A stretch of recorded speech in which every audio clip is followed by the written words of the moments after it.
Hey, what's up, family? This is Doug Reed with the Let's Go Show. Oh, I am so excited. I have an amazing woman. And just to reach out to all the women out there, we're going to celebrate this podcast with an amazing woman for the My Woman of the Month, Tansy McNulty. Hey, Tans, what's up, dear? Hey, D Reed. I'm good. How are you? So Good. glad to be here. Yeah, thank you. So how you doing? I am well. I'm well considering. As you know, today there was a shooting at a school. Yeah, preschoolers through sixth graders. And I have children in that age range. Mm, I have a 5-year-old and a 6-year-old. And so when you wake up to something like that, it shakes you. yeah. It shakes you. So if I'm honest, I'm okay. I'm thinking about those families. Hmm. And I'm thinking about what it would be like to get that call and to not know until you got there.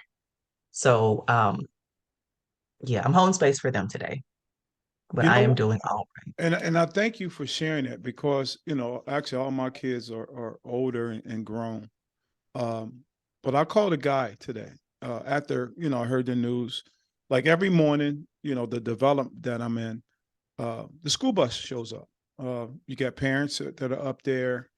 Park cars. They're usually there conversating until the bus comes. But I felt on my heart. I gave him a call and I said, "Bruh, I just want to let you know, and I'll keep my eye out. If anything happens, that comes that way that looks strange, like I'm there. You got my Mhm. number, whatever we got to do, I don't know if we could create some kind of plan or what, but because they're literally right in front of me. I can see right in front of me. And Mhm. I'm like, that bothered me. So I want to let you know, you can let all the other parents know, like, yo, that guy right down the street right there, like, he's looking at there. So I appreciate you saying that because the safety of our kids is I'm like you. I can't even imagine to even get that kind of call. Um, you Yeah. know, you know, to And remain that calm. Go ahead.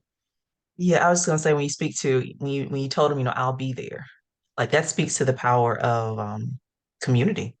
Mm, Knowing that, hey, if something pops off, there's a guy right here who's gonna come outside and help us. Like yeah, he's right. Communities keep communities safe.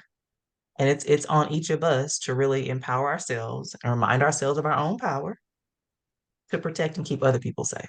So I commend you for stepping up and saying that you would come outside. But when people are like, well, don't bother me. I don't have any kids out there. It's all our business. it Every bit is. of this is our business. If it happens to one of us, it can happen to any of us. And so we want it to happen to none of us. We want it to stop.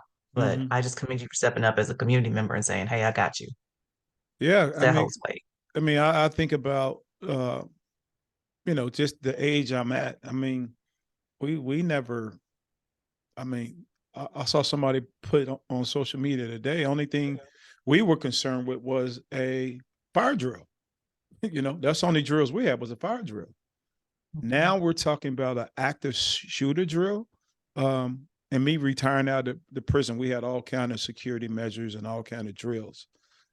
But our children have to practice this and be, even as a parent, for you to have that sense of security sending them off to school. So really Mhm. appreciate you actually sharing that and actually expressing like what's on your heart, which I Mhm. think means a lot. But Absolutely. I really want to dig deep into who Tansy is. Ah, You Tansy, a know, trip. What Tansy yeah, but is. let's go back. Let's go to your early years. Tell me about that. That is interesting. So I am a Mississippi girl, born and raised. So when people ever ask me, who I am, or even they ask now, like, where are you from? I'm a military spouse, right? So I don't really feel like I'm from anywhere Mhm. necessarily.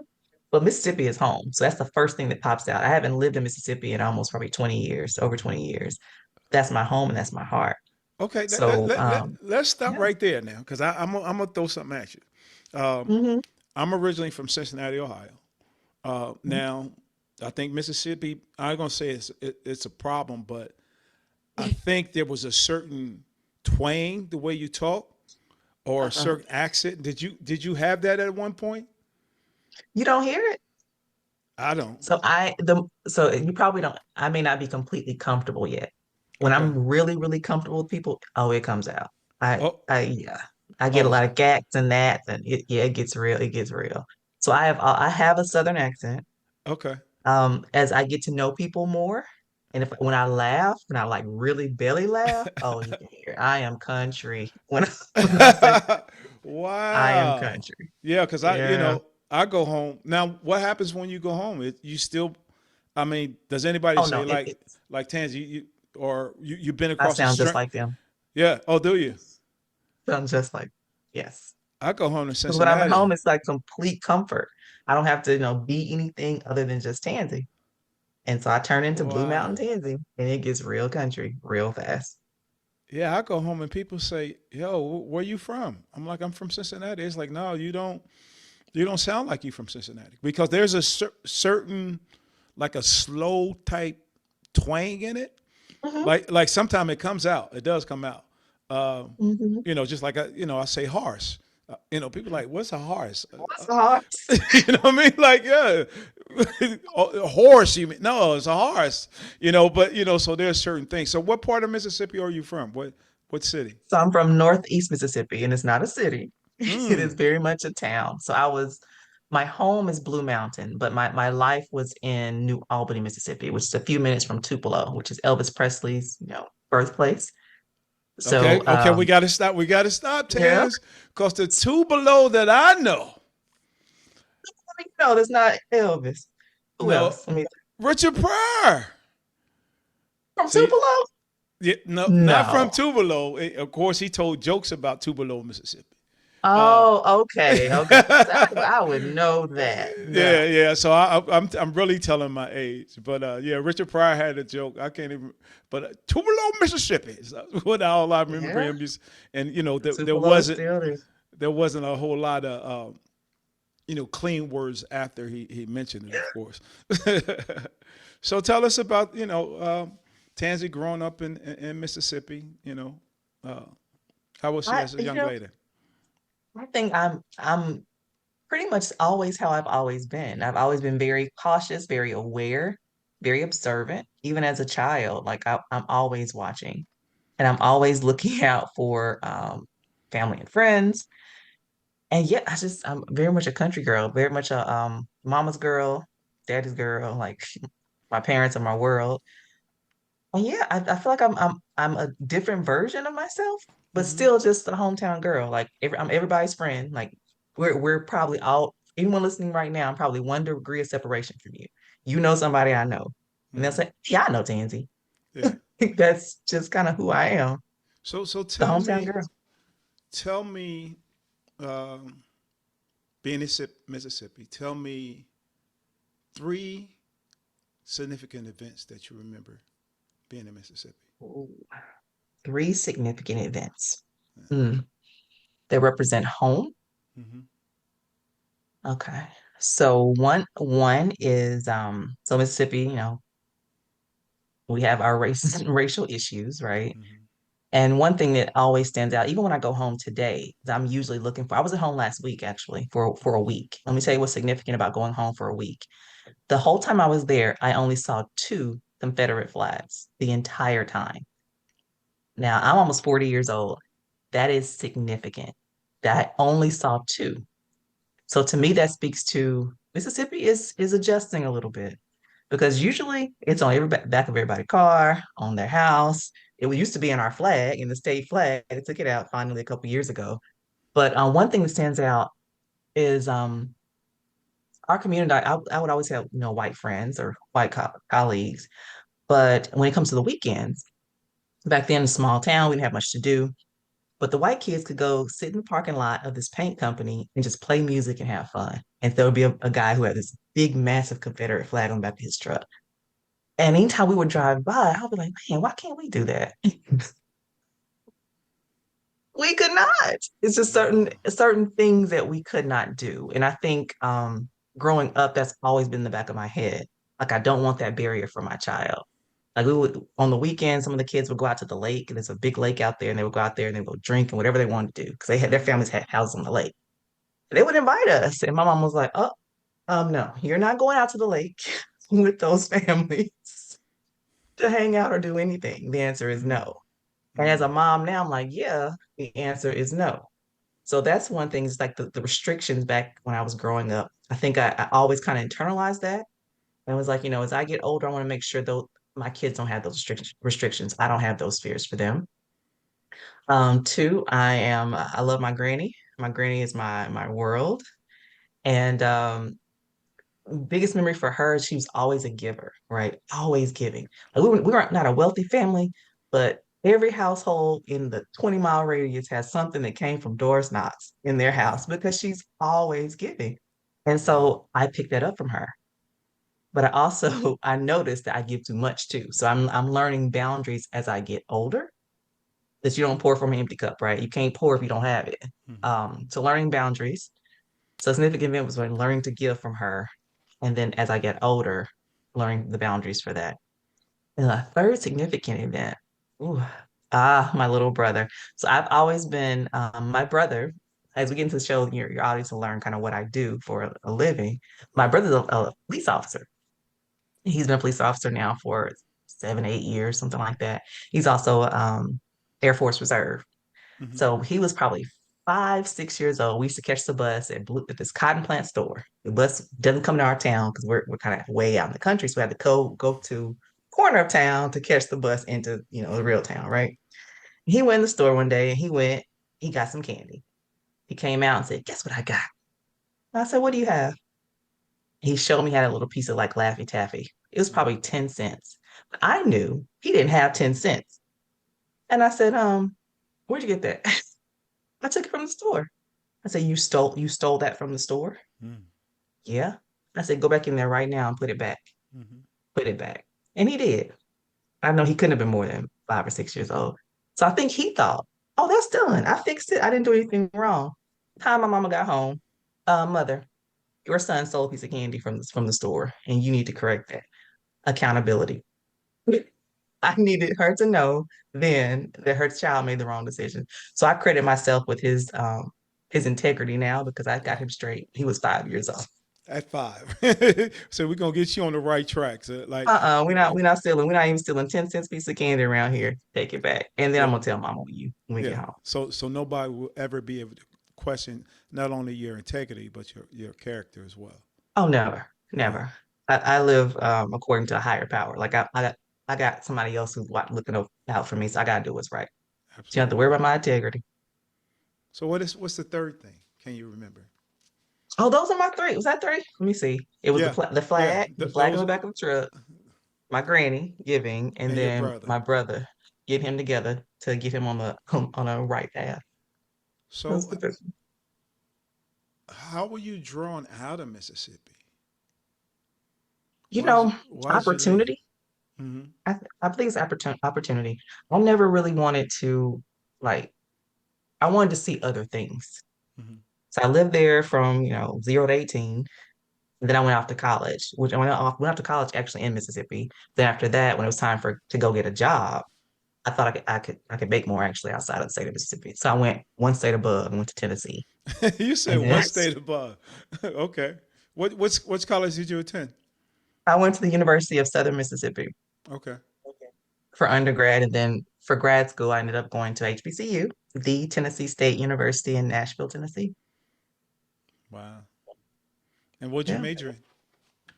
Economics was my undergrad degree. I was just good at numbers and understanding the why behind how things happen in economy. If this goes up, then that goes down. And then when I got my graduate degree, I got my MBA in supply chain management. So that Wow. turned my focus to reducing costs and process improvement. And I take that thinking now and I apply it to social justice. Yeah, that you know what? Even my and we'll get to that as far as how you met your husband, but when I joined the military, I was on a buddy system with a friend of mine. He ended up getting uh, they kicked him out because his vision was bad. But we were uh, ammunition called ammunition specialist. And I remember in that process, I always wondered, and I got into the record keeping because I always wondered, like, where did ammunition come from? Then it Mhm. was, once I did the clerk, and I'm like, okay, how much did it cost? Then I'm like, okay, well, how did it get here? Did it get here by truck? Did it get here by plane? Or, so Logistics. yeah, Mhm. so I started to really, and even as I furthered my career, I worked in the federal prison, but I also got back into procurement and I became what the government calls a contracting officer. So, I get that. And I understand, like those logistics. I found it quite interesting, personally. A lot of Mhm. people don't. So at least I guess that's why we kind of Hit click. it Cause we off got, yeah, yeah. immediately. I didn't know you were in procurement. That's good to know. Yeah, I was in procurement for what, 5 years? I don't know how long, a long time. Yeah. And actually I still am, with the stuff that I'm doing right now. But Mm, let's go back to your college years, and you're going to school for economics. What mhm. what was that job that you knew you were going to get that would have satisfied all your needs that you wanted? When I declared, so I initially went when I first went to USM, I initially said I was going to be I was going to be a journalist, Mm. RTF, so radio, television, film was going to be my degree. And then I found out how much they made coming out of undergrad, and I was like, that's not going to be enough for my lifestyle. Mm. So let me try something else. So what is something that a lot of people don't understand? And I just kind of fell into economics. I don't know if I even had a dream job other than being an economic, like an entry level economic analyst or something initially. But I had a professor, Dr. Niraman is his name, and he to this day is the toughest professor I ever had. He was so tough on me. I always felt like, Right. everything was hard with that class, but I got through it. We got through it. But I don't really know if I had a dream job with Mhm. economics. I think I was just trying to do something different that made more than 27,000 right after undergrad. After you spend all that money on schooling, of course, you're Sure. like I this had don't some financial aid. like this doesn't add up. So now I'm starting Yeah. to think. I'm starting to think about, that significant event, uh, early with the Confederate flags, and now you Hmm. transition from being at HBCU. Hmm. So now I'm thinking things is changing a little bit as far as how you feel. Let's just keep it, 100 a buck. How they say, how you feel as a black person now. The pride of being black, going to a HBCU, but having the roots of now seeing in your early years Confederate flags. So now I imagine your mind is starting to think more and more about the awareness of your surroundings. Oh yeah. How I does think I that? was even I was a even when I was in, Mississippi in the backwoods, Mississippi, I think I was always aware of the surroundings. I knew what I could and couldn't do. I just think I took more. I wanted to go. So my undergrad degree was at a primary white institution. So USM was a PWI, but then my grad school was HBCU because I wanted to put my money in an HBCU. And my husband and I, we now disagree on the kids, like because I want them to go first to HBCU. I want them to have the undergrad HBCU experience. I don't care which one you want to do. Morehouse, cool. You don't have to go to TSU. You don't have to go to Mississippi State. You going to Howard, cool. But you're going to HBCU. I was like, no, we don't have to do that. But I think I think after I left Blue Mountain, it was like I wanted to see more, I wanted to experience more, I wanted to kind of widen my scope on different versions of me. Like I wanted to see more of me. Hmm, that's And so good. that's why I moved to Nashville. There's a little few more of us there than in Mississippi, in backwoods Mississippi. And then from there I moved all over the world, all over the countries. But I think you can't beat the HBCU experience. Just seeing that many different versions of yourself. Because Yeah, we're not a monolith, right? I'll have, melanin in our skin, beautiful hue, but we're very different at the very much same so. time. It's just it was an expansive experience. Yeah, big So shout out. I highly recommend that most people come if they choose a collegiate route to stop somewhere at HBCU at some point in your education. Yeah, it's funny you say that. My son, big shout out to Virginia State University. My Yeah. Yeah, my son graduated out of there. And same thing. I think it was definitely a rewarding experience for him. Um, and now just kind of moving forward because now, and I think that's what's so prevalent today are our lived experiences. It's But no, before I even get that, I mean, I know there's a very handsome gentleman that you're with now, that you've been with, and I know you get kids. Tell us more about your husband and how y'all met. you know what we it's so funny when he listens to this, he's gonna laugh. So it's so funny. He's a veteran like you. He is a Air Force officer right now. But we met, technically we went to the same, and we both went to USM at the same time. We were in, partnered organization. He's an Alpha, I'm AK. So we should have crossed paths at USM. I don't remember ever having a conversation with him while we were there. We were there at Mm, the same time. I knew all his line brothers. He knows all my line sisters, all of that. Never crossed paths.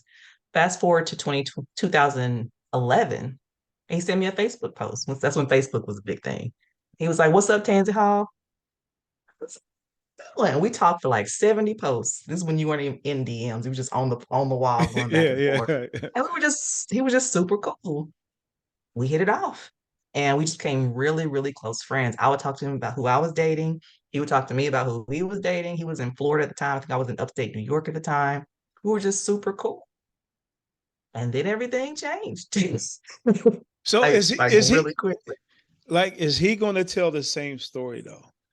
He does, and he Okay, will. okay. I just want to make sure Yeah. because a lot of times, with husband and wife, the story changes. You know, Mhm. uh, He said the same thing. Okay, I just want to make sure because I want to make sure we give him his props and been it. And you said you was now, so there were some things that transcended. You said you were up in New York. I New mean, what? York. Yeah, Mhm. how'd you get to New York?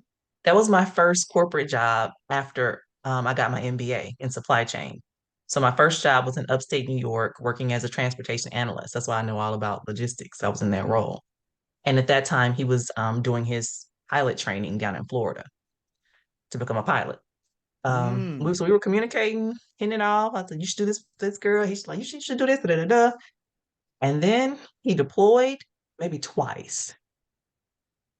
And then our conversation it started getting a little different. I feel like I had to talk to him and he felt like he had to talk to me. And before it was just like, we talk, no big deal. And then I moved to Charlotte, North Carolina. So I Mhm. requested him. I wanted to move south, get around more Black people because upstate, the part I was in, Well, was where were not you at? diverse. I was in Corning, New York. Okay, what's close to? Population of what, 25,000? I know it's a really small town, but it has a big corporation there, and that's who I worked for. So Okay, everyone who okay, lives there works for the corporation. okay, got you.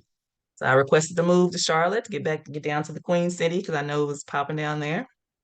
Got down there, bought my wonderful townhome right outside of Uptown. I was living a Okay, life. yes, ma'am. Was unpacking boxes, and I felt like a week or so before he had called me like at 2, 3 in the morning. He was off. He was on the uh, deployment time. I was like, "Look, I am asleep. You just write me whatever you got to say. Write me a letter." So I opened the letter when I was unpacking that day. It was October 2013. I was unpacking, opened the letter, and in the letter he told me how he felt, and I said, "Oh." Mm. And I started to get choked up. And I was like, wait a minute. Why get choked up? I just let this dude crack. That's how he feels. And we were in love from there. We got married 3 months later. 3 months later. Let's see, that was October. I read the letter. We got married in February. We got married on Valentine's Day 2014. So what's that, 4 months later? Okay, Yeah. so Yeah, it was now, quick. you're now going from corporate to a military spouse. Mm-hmm. Hmm. How was that? Yeah, let me tell you. So I wanted to get married. When we got married, I did want to get married. I was looking for, a long-term relationship. But I was very clear with God that I did not want to marry two types of people, Uh-oh. a service member and a pastor, like Lord, or anybody else than those two roles. You told God And this I though. ended up, yes, I was very clear. I don't want Okay. this. Okay. Okay. He was like, you good. Here's a service member, and he's great. Okay. I'm now with, yeah, And how nine long? years, almost 10 years of marriage. Wow. Hmm. And now you're a military spouse, and then Hmm. and that's a different field as well. being in the military, and then everything is about The the mission. depend, yeah, well, the dependent too, the mission and the dependent, because now you're not Mrs. Nulty, you're actually a dependent.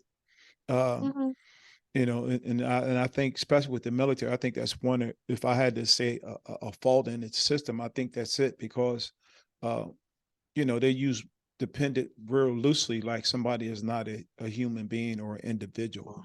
It's well, who's the dependent, or who's your sponsor? Who's attached to that? Yeah, he's my Yeah, sponsor. yeah, who's Every call. What's your yeah, sponsor? Social. Oh, okay. yeah. You talking about my husband? You know what I mean? And Person they, I'm married to. I mean, Mhm. even so now, just kind of, you got married, you got the Mhm. lived experiences, and always one thing in this mental health thing I've learned, being an advocate, that we always, a lot of our traumas are things that happen at an early childhood. So I really want to hold that piece where witnessing those Confederate flags, because now as we move forward, um, you know, career, husband, wife, Mhm. and now there's something that's deep inside of you that you want to make Mhm. a difference in this world. Now, I'm not even going to say in a country. And we spoke about, It's the, global. spoke about the shooting. But tell us what you're doing now, and then what actually gave you a passion to do what you're doing. Yeah. So I am now the founder of 1M4. It stands for 1 Million Madly Motivated Moms. And what we are is a collective and a group of Black moms and allies who are working to end police violence in this country by the year 2038. And we do that through a couple different ways. It's educating on legislative policies that impact policing. It's giving money and emotional support to impacted families. And most importantly, raising our children with an interest in the justice system and politics through a vein of integrity. If you don't have integrity, we don't need you being a political figure. We don't need you being a public servant if Mm. that's not your calling. But And yeah, so that's what that's what I do now. what drove you? Uh, what made you start the organization? The summer of 2016, I had been I'm a believer, right? So I had been fasting and praying for years. Like, what's my purpose? Because I was in supply chain work and I'm good at it, really good at it, working for major corporations, but I didn't really care about it. I didn't feel like it was doing it's saving money for shareholders, yeah. But what is it doing? And so that summer I was pregnant with my oldest son. We went on a baby moon to Bermuda, me and my husband, before we became a family of three. And we just spent time together, disconnected from the world. We came back into the States, turned our phones on, and it was the death of Alton Sterling, Philando Castile, and Ronnie Shumpert. Three different Black men, three different cities, all the same outcome with police departments. And at that point, I was like, oh, I'm carrying a child, my first child, boy child. Mm-hmm. And I said, huh. I got to back to work the following week, and it was just silent. Nobody was saying anything. Um, at that point, I knew that I need to use my own skill set, things that I am good at to end the systemic issue. And that's when 1 and 4 was born in my mind, at least, Yeah, yeah. or given to me as a vision. And then a few years later, I actually founded it. Wow. And I'm gonna take this, and I want you to think about this answer. How important, or what's the major significance, especially coming from a mother and a father, when we make this statement? I have a Black child. I have a Black son. What does that mean What's to the you? significance? Yeah, what does that mean to you? What do you feel when you hear people say, or you say, I have a Black son? What I immediately feel is protective, that there are certain, well, let's go with the data first. So, Black people in this country are 3 times more likely to be killed by police, at least 3 times. That's just what's documented on some sites for when we have the data behind it. 3 times more likely. Black men, death by police officer is number 6 in the list of like, so one in the like you're gonna interact with police. So for a Black family as a mother, um,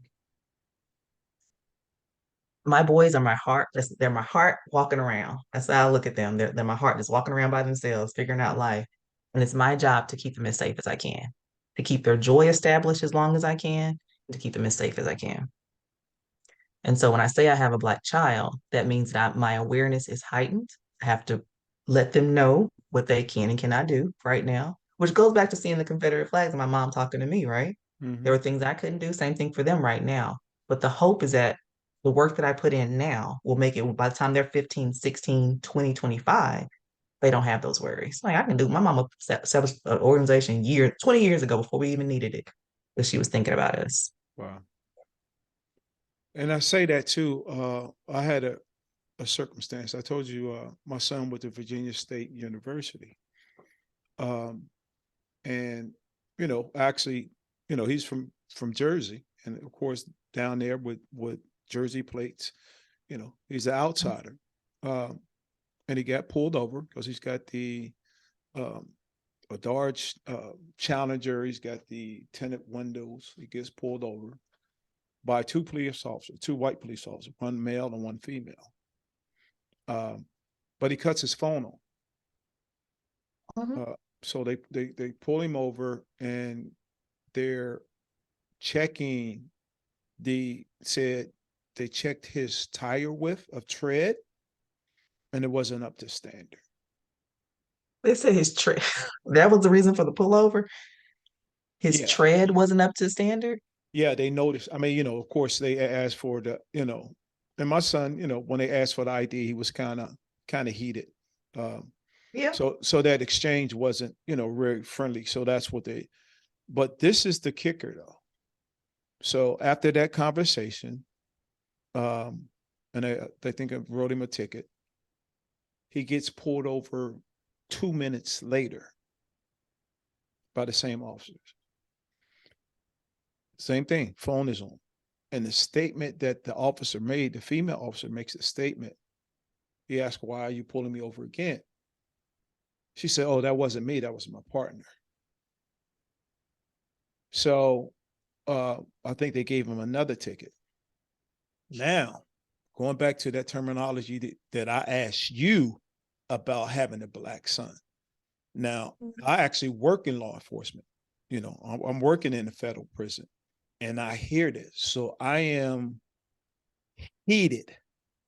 Um, I really want to jump in my car. I want to drive down um, and, give I think with, city of Richmond, I want to give them This was my, in Richmond. Oh, that's yeah, right. It was in Richmond. I yeah, got issues in Richmond, Virginia. Go yeah, ahead. absolutely. And maybe after this podcast, we can actually talk because there's still some unfinished business that I want to address. So I remember telling my pastor, honestly, and he said, "No, I want you to stay still for a minute because one, you're not in a condition to go down there." So through people that I know, I told my son, "Look, go to the police department, file a complaint. You know, they'll have their internal affairs, check into it, see if the officers, violated any violations." So anyway, fast forward, he actually goes to court, tells the judge the circumstances, boom, they throw it out of court. They throw it out of court. All right, so we're good because we're clear now.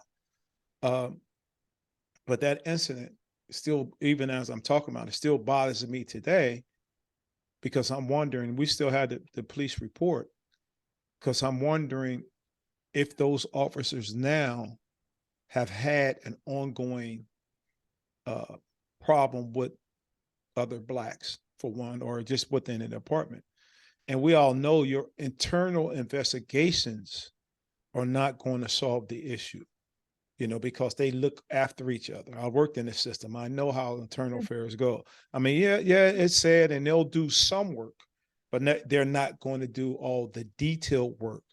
Now, when we start talking about outside audits and other influences, then yeah, we'll probably get the right answers, but not necessarily. So I commend you on all the work that you're doing. And where you Mhm. guys actually, in what states are you operating in, or how you guys expanding? So we have members in 16 states right now. Mm-hmm. I'm based in Las Vegas, but we're all over because it's a global issue. Police violence is a global issue, but we have to take care of home first. So the United States is my focus right now. So we have, like I said, members in 16 different states watching what's happening in their respective states. Yeah, And the hope is to have somebody in every state, some people in every state keeping an eye on what's happening and educating the public on what your rights are, what you can and can't do, and then just empowering people to know that you have more power than you think you do. yeah. You know what? Even for me, I'm going back. I'm thinking, wow. So within the last 2 weeks, a friend of mine called me, told me, asked me if I was available to take a panel for her, mental health panel. And of course, I said, yeah, I'm excited, how we feel about panels, now that our voice matters, I'm starting to understand the process. But what I wasn't aware of after I checked into it and I got the information, it was surrounding a shooting in Tyson's Corner in Virginia. Uh, and I'm listening. I mean, I read the article and then we do the panel, and the community, um, Fairfax County community, the NAACP, they're calling, of course, for the police chief to be fired or released, and of course they calling for appropriate action to be taken against this officer. Officer um, shot the individuals. I think the individual had a record, but the what he did have in his possession that he stole was a pair of sunglasses. And I don't think a police shooting warrants somebody stealing a pair of sunglasses. Uh, so like I say, even as I'm thinking about this call, I'm like, wow, now I'm talking to Tansy, in regards to this and the impact. Ooh. And even as I think about, going back, you said in them younger years, the Confederate flags, even me going back, thinking about our lived experience up until now, that we're still going through it. We still are having these issues. Like the police know, or they're supposed to be, and not all policemen are bad. We know that, but we want a system that protects the community. And then with everything, the major thing that we saw, of course, was the incident, the death of George Floyd right in front of our eyes. Mhm. Even with that occurrence, how did you feel about that? And then the mission that you were currently doing at that particular time? So when Mr. Floyd was murdered, um, it was right in the middle of the pandemic, so people couldn't ignore it. It was the only thing you could see at that time. We were all on lockdown, and so I honestly thought I was like, okay, so maybe we're gonna have some sweeping systemic changes right now. Everybody got millions of people were in the street globally, millions. And about 5 months passed, and America was like, "Oh, we're good." Whew. I put a black box on my Instagram. We are good. Fast forward to 23. Here's Tyree Nichols, January 2023. So many other. I don't even want to start naming the names because I there are a lot of them. There are. Um, and what I will say is this is this is the best time it's been in a while as far as people being aware and really calling for people use the term, police reform. I use public safety transformation because I don't associate policing with safety. Wait a I think minute. Wait a minute. we're Wait. talking about Yeah. Wait. Because safety. I want to have you slow down, Oh, okay. because this Yes. this is this is the podcast, and I Hmm. want those words to really register to who's ever listening or watching. So you said you don't Okay. call it police reform, you call it.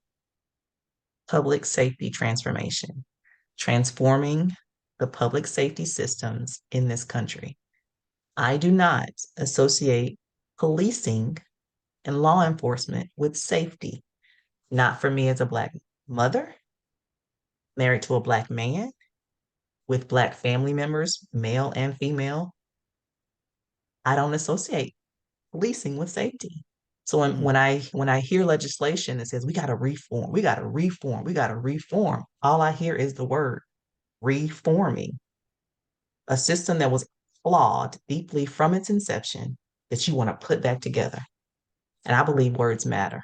So you will not hear me say police reform. You will not see me using a hashtag of police reform.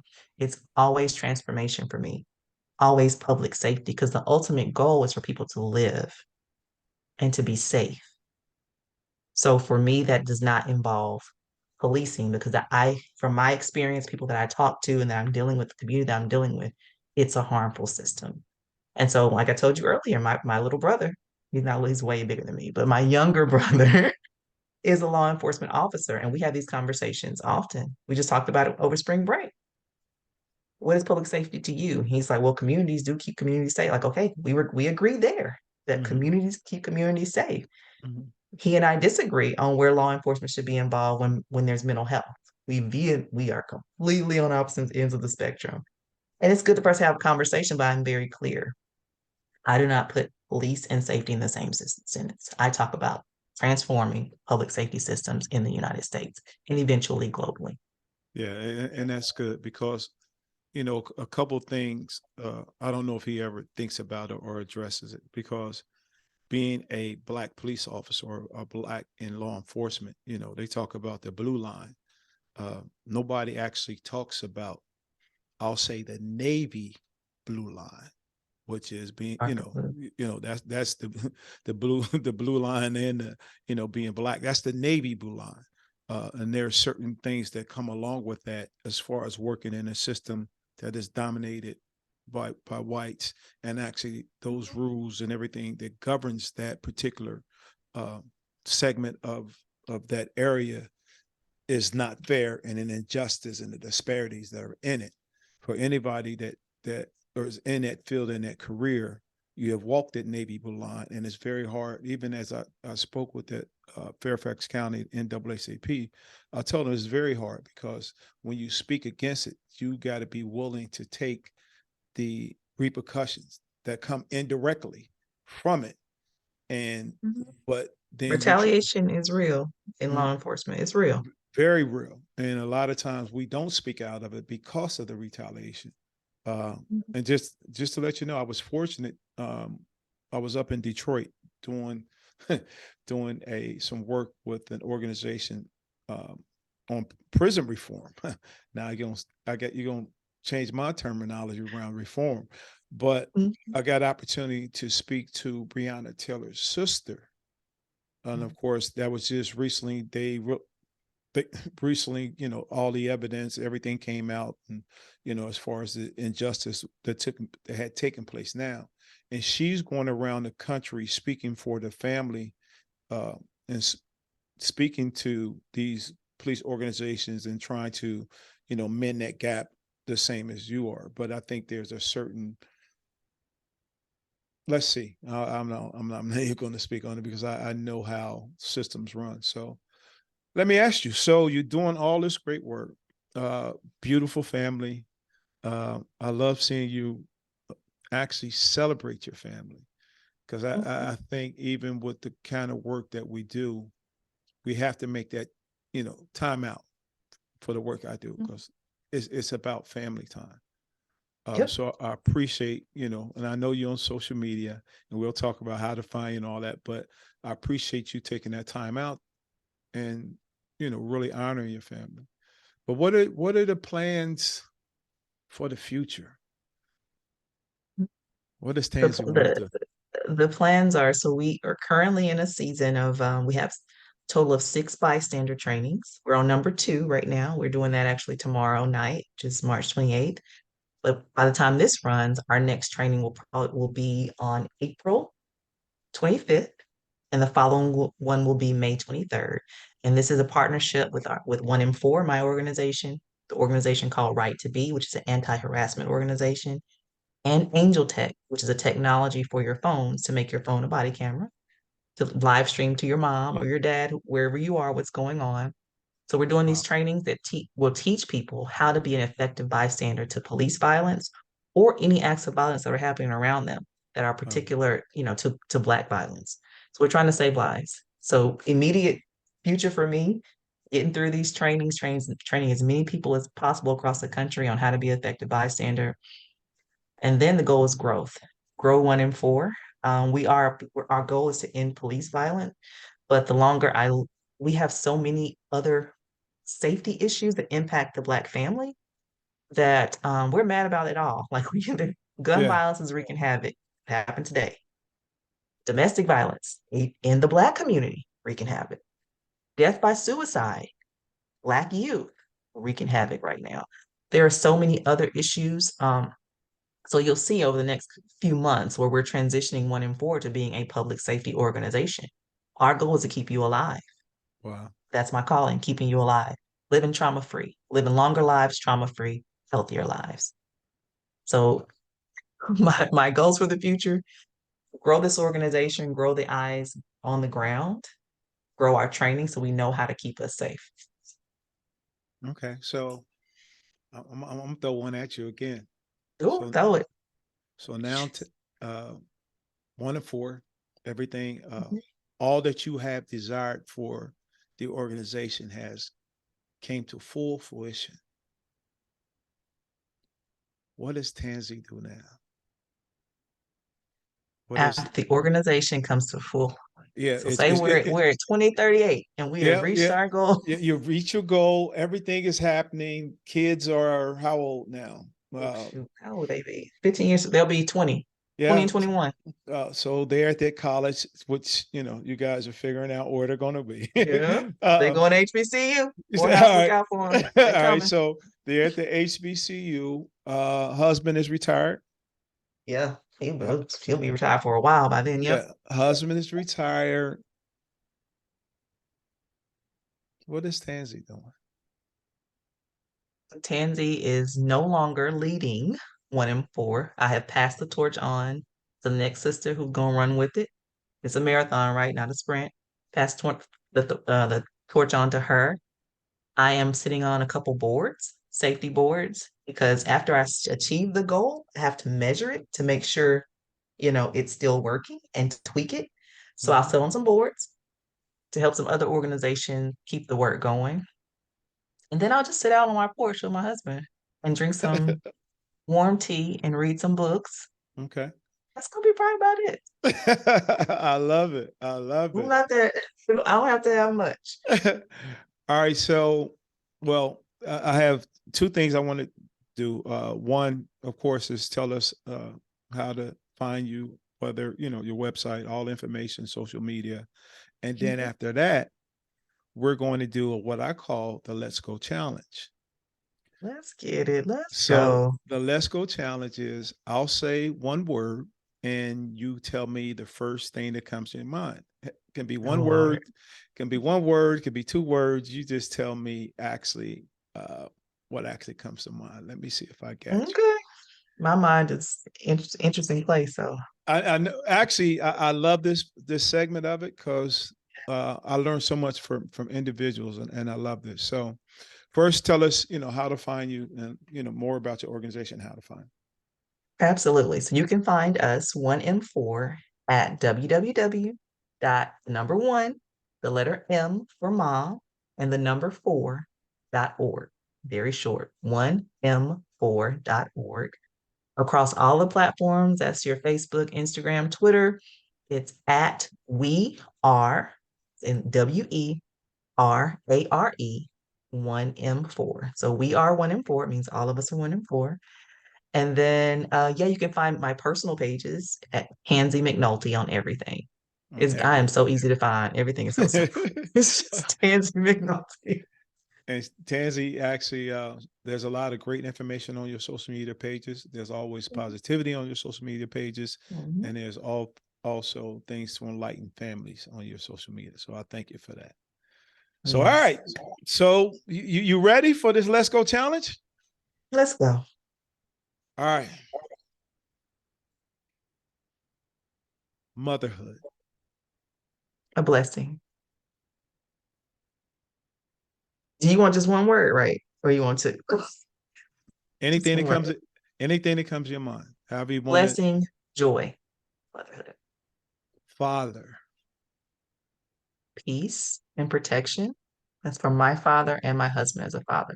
Peace and protection. Justice. Accountability at all levels. Disparity. Prosperity. Disparity. Oh, disparity. Racial, gender, ability, mental wellness. I think of all the disparities in the infrastructure, medical. Every system has a disparity. Every single. I can't think of one system that doesn't have disparity in it. Community. Oh, love, support, Advocacy. love and support. Advocacy. Advocacy. Advocacy. Yeah. Speaking up. Just speaking up constantly, consistently, always speaking up. Speak truth to power. Military. Oh Lord, stress.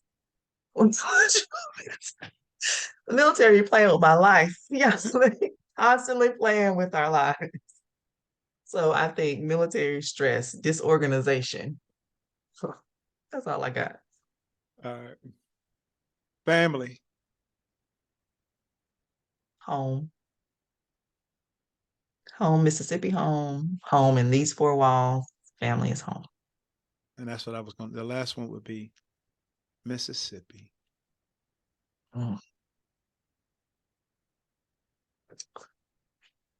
So I can't, so really that comes back to family. Family, first thing that comes to mind, but also changes coming to mind. The fact that I only saw two Confederate flags over the course of 7 days, I never thought I would see that at home. So change Wow. is coming to Mississippi.